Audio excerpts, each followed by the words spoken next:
2026 FIFA World Cup is just months away, but instead of excitement, anticipation, and celebration, the build-up is being dominated by backlash, fear, and controversies, primarily due to the political developments happening.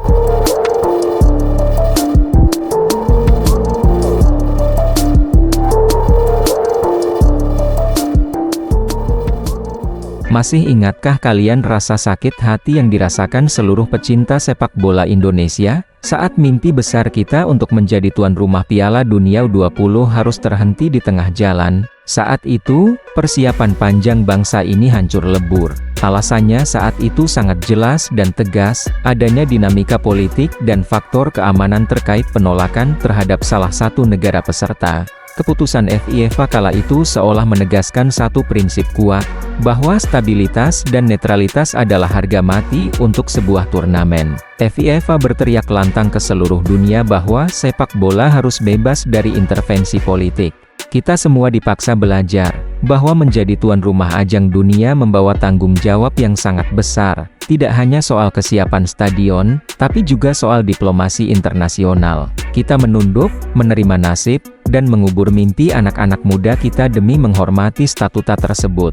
Kini, di tahun 2026, mata dunia tertuju pada Amerika Serikat, Kanada, dan Meksiko. Persiapan pesta sepak bola terbesar sepanjang sejarah sedang berlangsung. Namun, menariknya dan mungkin ironisnya tantangan geopolitik yang dihadapi tuan rumah kali ini justru jauh lebih kompleks, lebih panas, dan berskala global dibandingkan apa yang pernah kita alami di Indonesia. Berbagai laporan internasional kini menyoroti ketegangan diplomatik yang melibatkan tuan rumah utama, Amerika Serikat, dengan berbagai kekuatan dunia, mulai dari sengketa wilayah, kebijakan ekonomi yang agresif, hingga hubungan luar negeri yang memanas di berbagai front. Situasi ini memunculkan diskusi hangat dan pertanyaan besar di kalangan pengamat sepak bola, bagaimana FIFA akan menavigasi situasi pelik ini? Apakah standar ketegasan yang sama akan diterapkan kepada negara adidaya, ataukah ada pendekatan berbeda mengingat skala turnamen yang jauh lebih raksasa?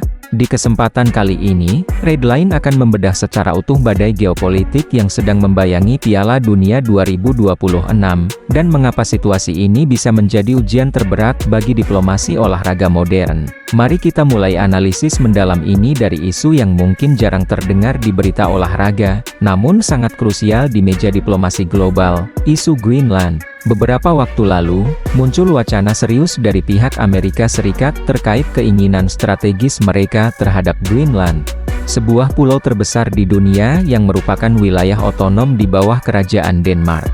Dalam kacamata geopolitik, ketertarikan ini bukan sekadar masalah perluasan wilayah atau gengsi semata. Para analis pertahanan dan ekonomi menyebutkan bahwa Greenland memegang kunci masa depan teknologi dunia. Di bawah lapisan es abadi itu, tersimpan cadangan rare earth minerals atau mineral tanah jarang yang sangat masif. Ini adalah bahan baku utama dan vital untuk produksi teknologi tinggi, mulai dari chip komputer, baterai kendaraan listrik, hingga komponen militer canggih. Kompetisi global untuk menguasai sumber daya ini memang sangat ketat, terutama untuk menyaingi dominasi pasokan dari timur. Namun, pendekatan yang diambil Washington dalam wacana ini memicu reaksi keras dari mitra-mitra tradisional mereka di Eropa. Ketegangan diplomatik muncul ketika wacana akuisisi tersebut dianggap menyentuh ranah kedaulatan yang sensitif. Denmark dan Uni Eropa merespons dengan tegas, menyatakan bahwa wilayah dan penduduk Greenland tidak untuk didiskusikan dalam konteks transaksi jual-beli. Situasi semakin rumit dan runyam ketika isu ini mulai merembet ke sektor ekonomi. Muncul laporan kredibel mengenai potensi tarif dagang atau sanksi ekonomi yang mungkin dikenakan kepada negara-negara yang berseberangan pendapat dalam isu ini. Daftar negara yang berpotensi terdampak bukanlah negara musuh, melainkan sekutu dekat seperti Jerman, Prancis, Inggris, Belanda, hingga negara-negara Skandinavia. Disinilah letak tantangan besarnya bagi Piala Dunia ke-2026. Sebagian besar negara yang terlibat dalam ketegangan diplomatik ini adalah negara-negara dengan basis sepak bola yang sangat kuat. Bayangkan jika hubungan bilateral yang merenggang antar negara ini tidak dikelola dengan baik.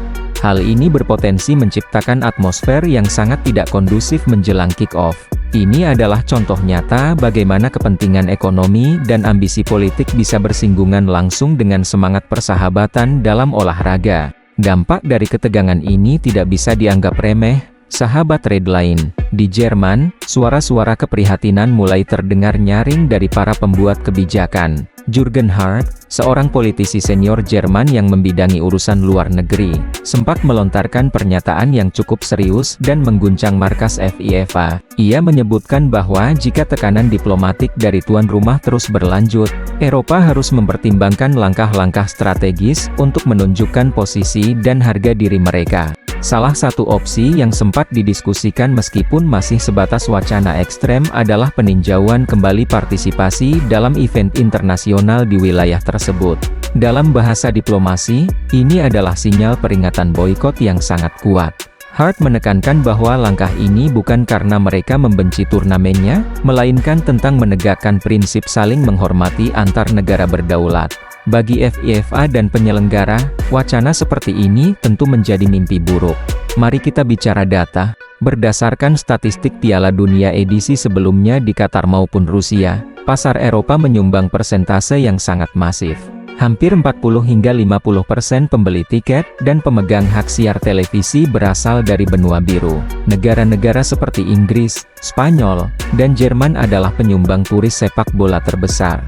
Jika ketegangan politik ini membuat fans dari Eropa ragu untuk datang, atau jika hubungan diplomatik mempersulit koordinasi antar federasi, maka kesuksesan komersial Piala Dunia 2026 bisa terganggu secara signifikan. Ini menjadi ujian berat, mampukah para pemimpin dunia memisahkan ketegangan di meja perundingan dengan sportivitas di lapangan hijau? Namun, jika kita berpikir masalahnya hanya ada di Eropa, kita salah besar. Tantangan lain yang jauh lebih panas datang dari dinamika hubungan internasional dengan kawasan Timur Tengah, khususnya Iran.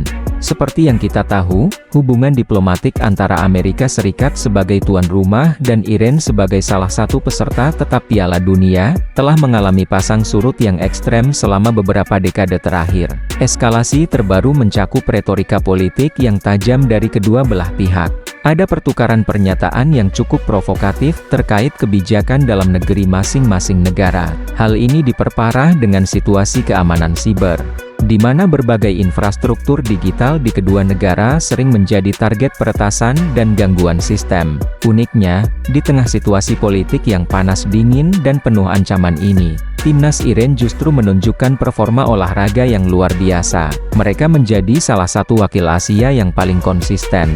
Kehadiran mereka di Piala Dunia 2026 adalah sebuah kepastian secara prestasi.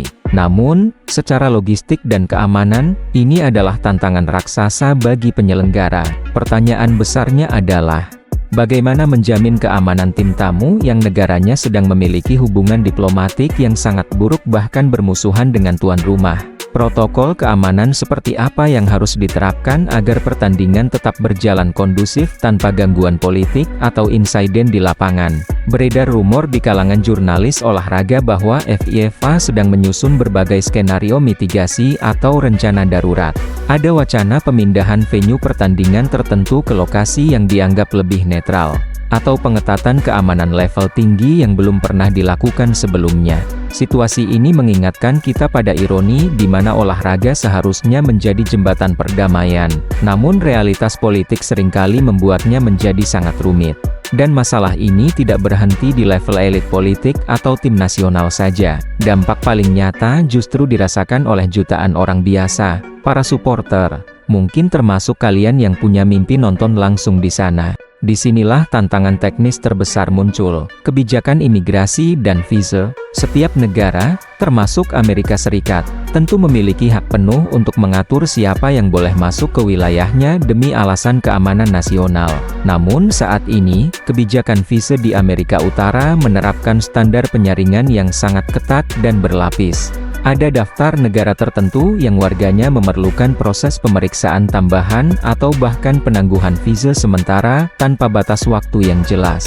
Meskipun FIFA biasanya memiliki perjanjian bebas hambatan untuk delegasi resmi dan atlet, situasi berbeda berlaku untuk supporter umum. Fans dari negara-negara tertentu di Afrika, Timur Tengah, atau bahkan sebagian Asia Tenggara mungkin akan menghadapi proses birokrasi yang panjang, mahal, dan tidak pasti untuk mendapatkan izin masuk.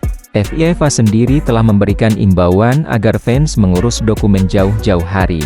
Namun, ketidakpastian ini telah berdampak pada antusiasme global. Data awal penjualan tiket menunjukkan adanya indikasi pembatalan atau penundaan pembelian dari wilayah-wilayah tertentu. Alasan utamanya adalah kekhawatiran yang sangat manusiawi. Apakah visa saya akan disetujui setelah saya beli tiket? Atau apakah saya akan merasa aman dan diterima di sana tanpa diskriminasi? Bagi fans global, Piala Dunia adalah perayaan kemanusiaan. Namun, jika prosedur masuk terasa mengintimidasi, semangat perayaan itu bisa pudar. Ini adalah PR besar bagi komite penyelenggara untuk memastikan bahwa slogan Football Unites the World benar-benar bisa diterapkan dalam kebijakan imigrasi mereka, bukan sekadar jargon marketing di papan iklan. Melihat kompleksitas masalah ini mulai dari potensi boikot diplomatik Eropa, ketegangan tinggi dengan Iran, hingga rumitnya urusan visa fans, muncul pertanyaan spekulatif yang liar namun masuk akal, apakah mungkin tuan rumah diganti? Di Inggris, beberapa anggota parlemen dan tokoh publik mulai menyuarakan kesiapan negara mereka sebagai alternatif. Infrastruktur di Inggris memang sangat siap. Stadion Wembley, Old Trafford, Anfield, semuanya berstandar dunia. Transportasi mereka siap. Sejarah juga mencatat presiden pemindahan tuan rumah bukan hal mustahil, seperti Kolombia yang digantikan Meksiko pada tahun 1986 karena masalah ekonomi, atau pemindahan lokasi Piala Dunia U20 dari Indonesia ke Argentina. Namun, kita harus realistis, memindahkan Piala Dunia senior tidaklah mudah. Kontrak komersial, sponsor, dan logistiknya jauh lebih raksasa dibandingkan turnamen kelompok umur. Apa yang bisa kita simpulkan dari semua carut-marut ini? Sahabat Redline, kasus Piala Dunia 2026 ini menjadi cermin besar bagi kita semua. Situasi ini membuka mata kita bahwa pemisahan antara olahraga dan politik adalah cita-cita yang sangat mulia, namun sangat sulit dilaksanakan dalam realitas dunia yang penuh kepentingan dan ego negara. Bagi kita masyarakat Indonesia, melihat dinamika ini mungkin memunculkan perasaan campur aduk.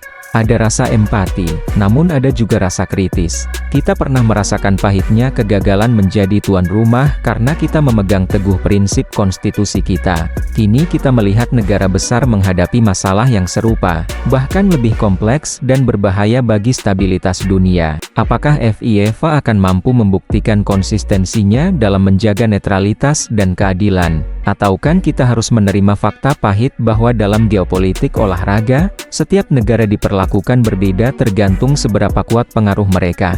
Satu hal yang pasti, di balik semua analisis politik ini, kita semua sebagai pecinta bola hanya berharap satu hal, sepak bola tetap menjadi pemenang di atas segalanya. Kita ingin melihat gol-gol indah, bukan konflik antar bangsa. Kita ingin melihat persatuan, bukan perpecahan. Bagaimana menurut kalian? Apakah situasi geopolitik yang memanas ini akan benar-benar mengganggu jalannya Piala Dunia 2026?